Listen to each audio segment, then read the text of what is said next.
Perdana Menteri Israel Benjamin Netanyahu amuk Menteri Pertahanan Israel Yoav Gallant dalam rapat kabinet yang digelar pada Kamis lalu. Netanyahu bahkan sampai memukul-mukul mejanya karena kesal dengan Gallant.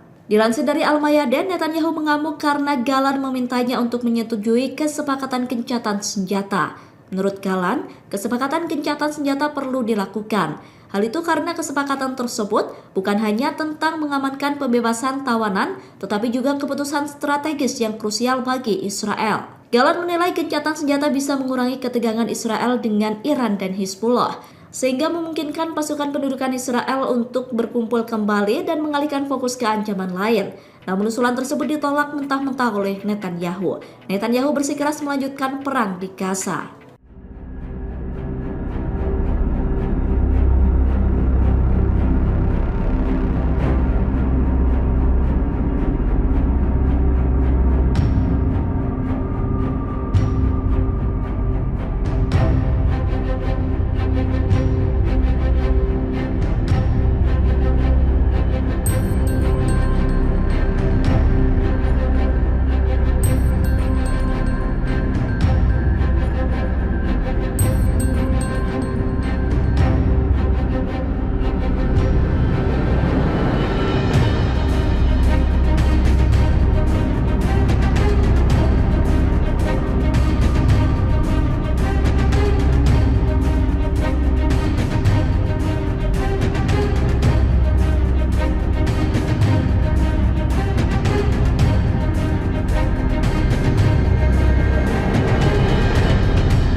Download Tribun X sekarang, menghadirkan lokal menjadi Indonesia.